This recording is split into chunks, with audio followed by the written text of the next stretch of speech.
ओम नमः शिवाय। ओम नमः शिवाय। शिव हरि बच्चों, बोलो श्री कृष्ण भगवान की जय। राधे राधे बच्चों, अपने अपने माता पिता की जय, अपने अपने गुरुदेव महाराज की जय, भागवत पुराण की जय। भागवत पुराण में 5वां अध्याय ऋषभ जी द्वारा अपने पुत्र को उपदेश देकर स्वयं संन्यास ग्रहण। श्री ऋषभ देव जी ने कहा, पुत्रों, इस मृत्यु लोक में मनुष्य को ईश्वर ने जो यह शरीर दिया है, उसके निरंतर विषय भोगों में लिप्त रहने से यह शरीर शीघ्र ही नष्ट हो जाता है। इसीलिए विषय भोगों से सदैव दूर रहो। ऐसा भोग विलास तो विष्टा। बच्चों देखो, ऋषभ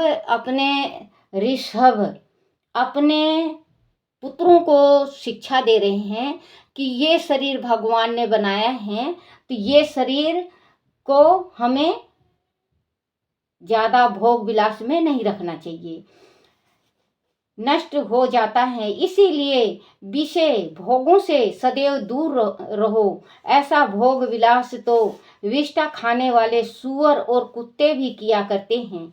इस शरीर से तो सदैव दीप से ही ब्रह्म आनंद की प्राप्ति होती है। शास्त्रों में महापुरुषों की सेवा को ही मुक्ति का मार्ग बताया गया है और स्त्री का संग करके विषय भोग में लिप्त रहने वाला व्यक्ति को नरक प्राप्त होता है। ध्यान से सुनना बच्चों, क्योंकि मैं बोलती हूँ, बताती हूँ तो आप लोग देखते नहीं हो, इसी वास्ते मैं कम बताऊंगी, तो आप लोग ध्यान से सुनना। और अगर मेरे से कोई गलती हो जाए, भूल से पढ़ा जाए बच्चों, तो मुझे माफ करना। महापुरुष वह लोग होते हैं जो समान भाव से परम शांति के साथ क्रोध को पूरी तरह से जीतकर सबके हित चित्त के और सदाचारी होते हैं। मनुष्य कुक्रम में प्रकृति तभी होता है, प्रवीण तभी होता है जब वह इंद्रियों के वश में होकर प्रमादी हो जाता है। यह अच्छी बात नहीं है, क्योंकि इसी के कारण आत्मा को असत्य का मार्ग और दुख पहुंचाने वाला शरीर प्राप्त होता है। जब तक मनुष्य को आत्मा तत्व का ज्ञान नहीं होता, तभी तक अज्ञानवश यह सांसारिक मोह माया में फंसकर अपने शरीर को ही प्रमुख मानता है और उसी की संतुष्टि में लगा रहता है। जब तक उसके मन में लौकिक वासनाएं बनी रहती हैं, तभी तक उसे देह का बंधन भी घेरे रहता है। इसीलिए जब तक जीव के बंधन भी घेरे रहता है, इसीलिए जब तक जीव के मन में आत्मा के द्वारा परम तत्व परमात्मा को पाने की जिज्ञासा नहीं होती, तब तक वह देह बंधन से कभी नहीं छूट पाता। जब तक जीव स्वस्थ में लिप्त होकर स्वार्थ में लिप्त होकर इंद्रियों के प्रभाव को झूठा अथवा असत्य नहीं मानता, तब तक वह आत्मा स्वरूप की स्मृति को भूलकर अज्ञान के कारण घर गृहस्थी और अपने परिवार के सदस्यों के बारे में ही सोचता रहता है तथा विविध प्रकार के दुखों को ढोता है। प्रिय पुत्र, ज्ञानी जन स्त्री पुरुष के मध्य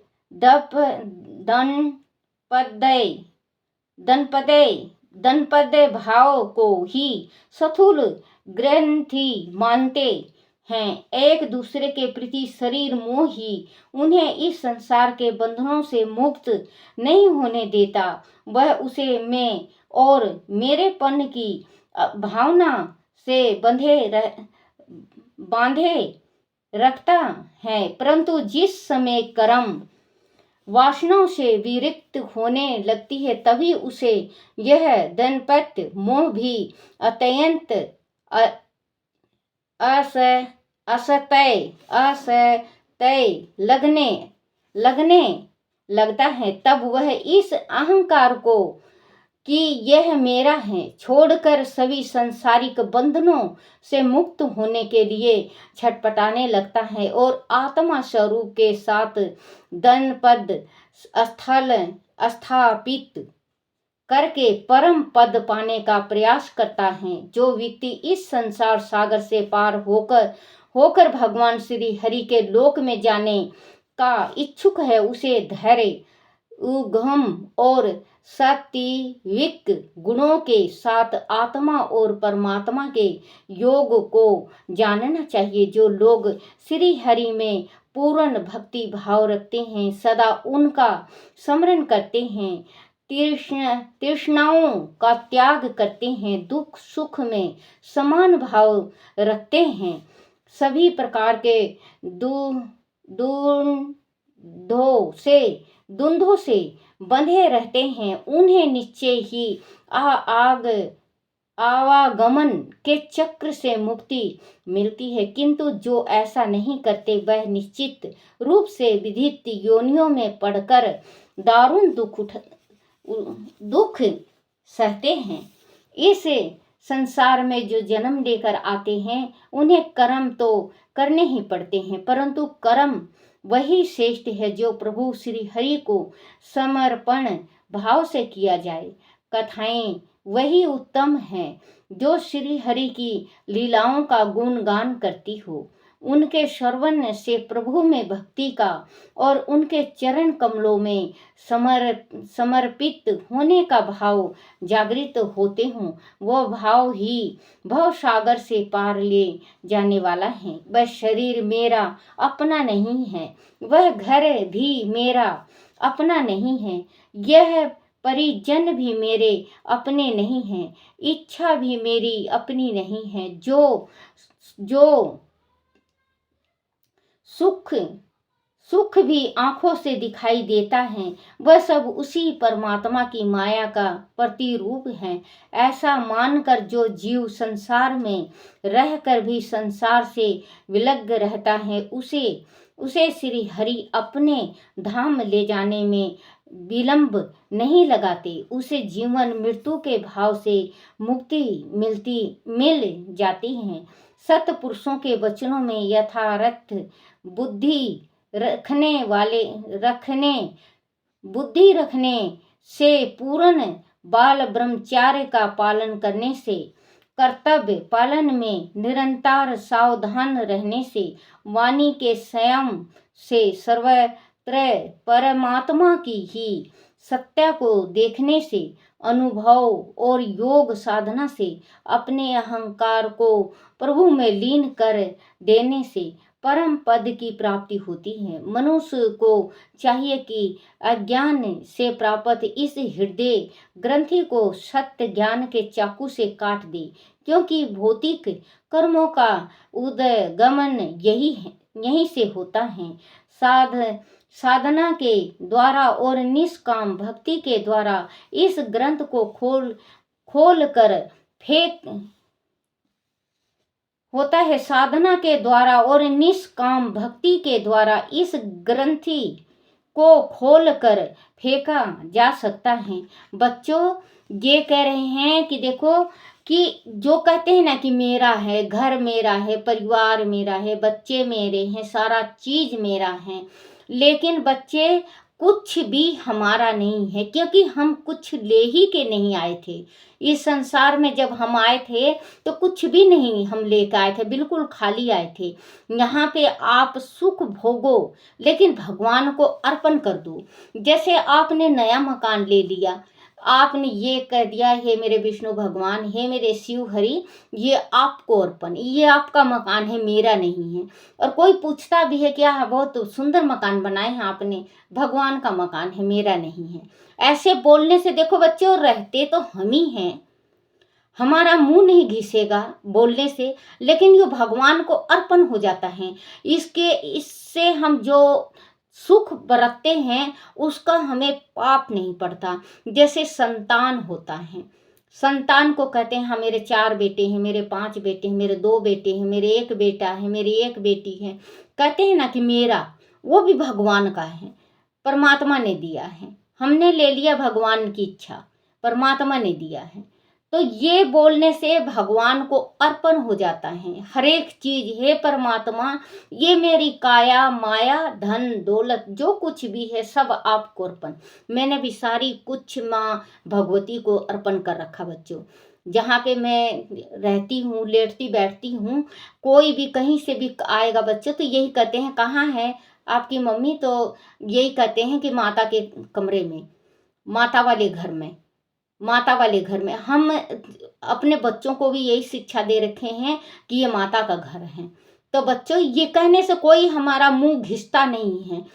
माँ खुद रक्षा करेगी, भगवान खुद रक्षा करेंगे। होता है साधन के द्वार और निष्काम भक्ति के द्वार, इस ग्रंथि को खोल कर फेंका जा सकता है। पुत्र जिसको श्री हरि के लोक की इच्छा हो और परमात्मा के स्नेह को पाने को ही जो पुरुष रथ मानता हो वह आदि राजा है। तो अपनी प्रजा को गुरु हैं, तो अपने शिष्यों को पिता हैं, तो अपने पुत्रों को ऐसी शिक्षा दे जिससे अज्ञान के मार्ग पर चलकर वह संसारिक कर्मों को ही पुरुष रथ न मानने लगे। आदि वह ऐसा कहते भी हैं तो भी उन पर कभी क्रोध ना करें, अपितु उन्हें समझा बुझाकर संसारिक कर्मों से प्रवृत्त न होने दें। उन्हें संसारिक विषय वासनाओं के कर्मों में लगाना ऐसा ही है जैसे उन्हें गड्ढे में धकेला जा रहा हो। पुरुष रथ की सिद्धि इससे कदापि नहीं हो सकती। अपना कल्याण किस बात में है इसे लोग नहीं जान पाते। वह छिनक काम सुखों के मोह में फंसकर अपना विनाश कर लेते हैं। इससे उन्हें रो नरक के दुख भोगने पड़ते हैं। अज्ञान के कारण गड्ढे में गिरने वाले मनुष्य को बचाने का कार्य ज्ञानी व्यक्ति को ही करनी चाहिए। जो गुरु अपनी शिष्यों को जीवन मृत्यु के चक्र से नहीं बचाता वह सच्चा गुरु नहीं है। जो माता पिता अपनी संतान को भोग विषयक कर्मों से नहीं बचाते वो सच्चे माता पिता नहीं हैं। जो पति अपनी पत्नी को कुमार्ग गामी होने से नहीं रोकता वह सच्चा पति नहीं है। जो सगे संबंधी अपने सगे संबंधियों के दुख सुख में काम नहीं आते वह सच्चे हितैषी नहीं है। आज का बहुत अच्छा है बच्चों, आज का ध्यान से सुनना, आपको बहुत अच्छा लगेगा। आज एकदम ही बहुत ही अच्छा लग रहा है। हर एक चीज का बताया गया है इसमें कि अपने जो रिश्तेदार होते हैं वो दुख सुख में नहीं काम आए तो बच्चों वो रिश्तेदार होना ना होना बराबर है। सुख में काम नहीं आते वह सच्चे हितैषी नहीं है। पुत्रों तुम मुझे ही परमात्मा का विग्रह स्वरूप जानो। मैं तुम्हें अपने अवतार ग्रहण का यह रहस्य आज बताता हूँ जो साधारण जन के लिए बोध गमय नहीं है। श्री हरि अंश से मैंने ही राजा नाभि की प्रार्थना पर उनकी पत्नी मेरु देवी के गर्भ से जन्म लिया है। शुद्र सत्य ही मेरा हृदय है। धर्म वही है जहाँ सत्य है। अधर्म मेरे पास कभी नहीं फटकता। इसीलिए सत्पुरुषों मुझे ऋषभ कह कर पुकारते हैं। तुम सभी मेरे सत्य स्वरूप से उदित हुए हो, इसीलिए ईर्ष्या का भाव त्याग कर अपने बड़े भाई भारत की सेवा में अपना जीवन अर्पित कर दो। ज्ञान से उनकी सेवा करना ही मेरी सेवा है। तुम्हारे लिए यही प्रजा का कल्याण है। पुत्रों, सभी जीवों में वृक्ष अत्यंत श्रेष्ठ है, उनसे चलने वाले जीव श्रेष्ठ हैं, और उनमें भी कीट पतंगों से श्रेष्ठ ज्ञान युक्त पशु पक्षी श्रेष्ठ हैं। पशु पक्षियों से श्रेष्ठ मनुष्य हैं। मनुष्य से श्रेष्ठ प्रथम गण से श्रेष्ठ गंधर्वों से श्रेष्ठ सिद्ध योगी हैं, और सिद्ध योगियों से श्रेष्ठ देवताओं के अनुयायी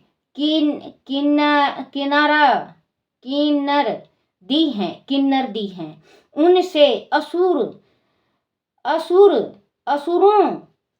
से देवता, और देवताओं से श्रेष्ठ इंद्र है। इंद्र से ब्रह्मा जी के पुत्र दक्ष प्रजापति, और उनसे भी श्रेष्ठ रुद्र हैं। ब्रह्मा जी उनसे भी श्रेष्ठ हैं। ब्रह्मा जी का जन्म मुझसे हुआ है, वह मेरी उपासना करते हैं, इसीलिए मैं उन्हें श्रेष्ठ हूँ। परंतु ब्राह्मण मुझसे भी श्रेष्ठ हैं, क्योंकि मैं उन्हें पूज्य मानता हूँ।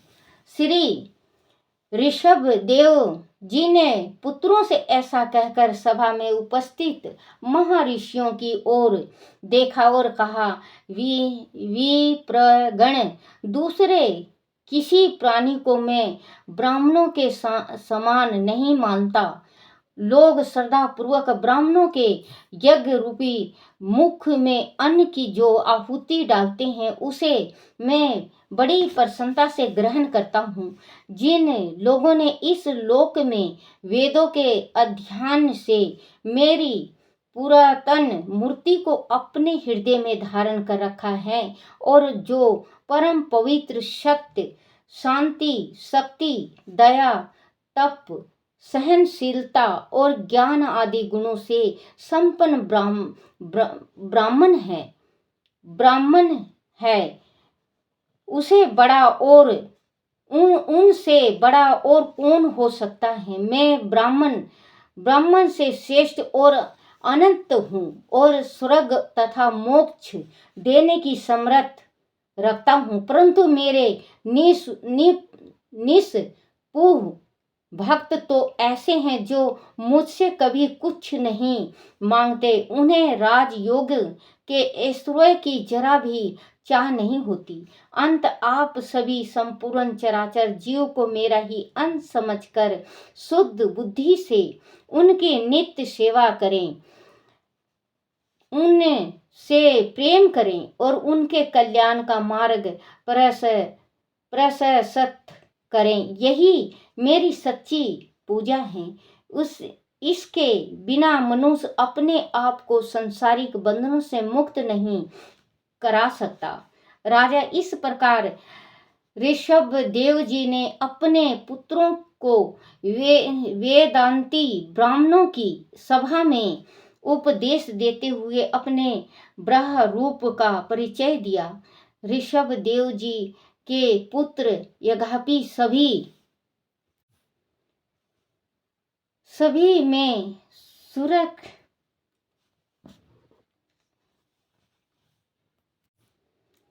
सुरक्षित थे, तब भी अन्य लोगों को शिक्षा देने के लिए उन्होंने इस प्रकार उपदेश दिया था। उनके 100 पुत्रों में भरत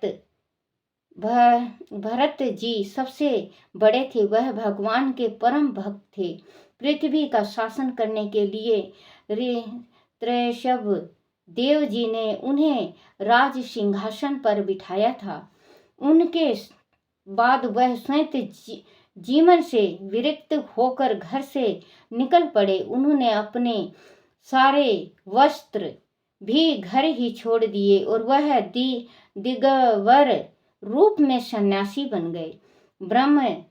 ब्रह्मावर्त से निकलकर वह वह प्रिय मौन ही रहते थे। वह अवधूत बने इधर उधर विचारते रहते थे। उनका कोई एक ठिकाना नहीं था।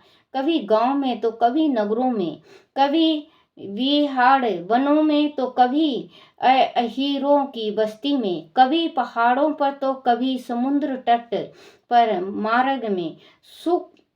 मार्ग में मूर्ख लोग उन्हें पागल समझकर उन्हें सताते। कोई उन पर थूक देता तो कोई पत्थर मारकर उन्हें घायल कर देता। कोई उन्हें दुत्कार देता तो कोई उन्हें अशब्द कहता। कोई उन पर गंदगी डाल देता तो कोई धूल फेंक देता। किंतु उन्हें जैसे किसी बात की भी चिंता नहीं थी। वह उस पर ध्यान ही नहीं देते थे, क्योंकि इस मिथ्या शरीर से उन्हें कोई मोह ही नहीं था। वह तो पूरी तरह से परमात्मा में ही लीन रहते थे। उनके शरीर की बनावट बड़ी सुंदर और सुकुमार थी। बाहें लंबी और आंखें बड़ी बड़ी थी। उनमें हर समय स्नेह ही झलकता रहता था। जब भगवान ऋषभ देव ने देखा कि जनता उनकी योग साधना में बाधाएं डाल रही हैं, तो उन्होंने अजगर वृत्ति धारण कर ली। वह एक स्थान पर लेटे लेटे ही खाते पीते और मल मूत्र त्यागने लगे। उसी में लेट जाते और अपने शरीर को अघोरियों की भांति गंदा कर लेते। मक्खियां उन पर भिन भिनाती रहती, मच्छर काटते रहते, आसपास दुर्गंध फैलती रहती। परंतु उनके पास से होकर जब वह दुर्गंध बाहर निकलती तो उसमें से अजीब तरह की मादक सुगंध फैल जाती, जो उनके आसपास 10 योजन तक के प्रदेश को महकाती रहती। कभी वह बैठ जाते, कभी लेट जाते, कभी खड़े हो जाते और मल मूत्र त्यागते रहते। राजन, इस प्रकार उन्होंने कई प्रकार से योग साधना की और शरीर की नाशवरता को प्रकट किया। उनके मन में सदैव और प्रतिपल आत्मानंद की स्वर लहरियां उठाती रहती। उनमें और भगवान वासुदेव में कोई भेद नहीं था। उनके सभी तरह के पुरुषार्थ पूर्ण हो चुके थे। उन्हें मन की गति से कहीं भी जाने की सिद्धि प्राप्त हो चुकी थी। अंतर ध्यान होना और पर काया प्रवेश करने में, दूसरों के मन की बात को तत्काल जान लेने में और भविष्य में घटित होने वाली घटना को पहले से ही देख लेने में उन्हें सिद्धि मिल चुकी थी। इस प्रकार अनेक सिद्धियां सहित ही उनकी सेवा करने के लिए वह आई, परंतु उन्होंने कभी भी मन से ना तो उनका आदर किया और ना उन्हें कभी अपने ऊपर हावी होने दिया। बोलो श्री कृष्ण भगवान की जय। बच्चों, थोड़ा सा कहूँगी, ये आप 24 मिनट पहले ही हो गया है, इसका आज 5-6 पन्ने का था।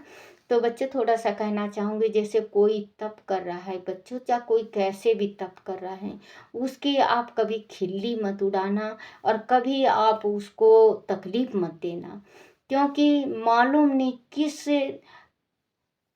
कैसे भगवान तपस्या करवाए, किससे करवाए, कैसा तपस्या करवाए। ये कहते हैं ना कि कोई बच्चों, देखो इस संसार में बहुत ही हैं ऐसे कि बिना नहाए भी भगवान का पूजन पाठ कर लेते हैं, क्योंकि जिन्होंने गृहस्थी त्याग रखी, उनके वास्ते बता रही हूँ। जैसे हमारा गृहस्थी है तो हमें तो नहा धो के ही पूजा करना चाहिए। अगर गृहस्थी नहीं है बच्चों, तो अगर जैसे साधु संत हैं, साधु संत का कोई डर नहीं होता, वो पूजा पाठ कैसे कर रहे हैं कैसे नहीं कर रहे हैं, हमें बीच में अड़ास नहीं लगाना चाहिए कि देखो ये साधु बना है, नहाया तो है नहीं, पूजा कर रहा है, देखो खाया है मुंह धोया ही नहीं, हाथ धोए भी ना खा लिया। वो उसकी इच्छा, भगवान की इच्छा है कि वो कैसे करवा रहे हैं। देखो ये राजा था, भगवान थे, ये भगवान के अंश थे, राजा बने, 100 पुत्र हुआ, लास्ट में सन्यासी जब बनने लगे, अपने शरीर को त्यागने लगे, तो दुनिया थूक भी दिया इनके ऊपर, कीचड़ भी उछाली, पत्थर भी मारे, पागल भी कहा। लास्ट में इन्होंने क्या किया कि वो बन गए, नीचे लिट के गंद मूत्र सब करने लगे और खुद ही अपने शरीर में लिपटा लिया करते। क्योंकि इनकी जब ये करने लगे तो सीढ़ियाँ, जितनी सीढ़ियाँ थी, 32 सीढ़ियाँ होती हैं मेरे ख्याल से, बच्चों में इतना ज्ञान नहीं है। तो ये सारी की सारी सीढ़ियाँ भगवान के पास, इनके पास आ गई, सन्यासी के पास, जो भगवान का रूप थे कि मुझे अपना लो। लेकिन इन्होंने किसी को भी अपनाया नहीं। ये मगरमच्छ बने, लेटे रहते, कभी इधर कभी उधर, कभी इधर कभी उधर। तो बच्चों, आपके अगल बगल में अगर ऐसा कोई साधु महात्मा हो तो आप उसके देख के खिल्ली मत उड़ाओ, क्योंकि हमें मालूम नहीं बच्चों, एक साधु महात्मा के हम खिल्ली उड़ाने से कितना ही जन्मों तक हम नरक में पड़े रहें। ऐसा काम कभी नहीं करना चाहिए। बोलो श्री कृष्ण भगवान की जय। श्री कृष्ण गोविंद हरे मुरारी, हे नाथ नारायण वासुदेवाय। श्री कृष्ण गोविंद हरे मुरारी, हे नाथ नारायण वासुदेवाय। हे नाथ नारायण वासुदेवाय, हे नाथ नारायण वासुदेवाय। बोलो श्री कृष्ण भगवान की जय। छोटा सा लड्डू गोपाल की जय। अपने अपने गुरुदेव महाराज की जय।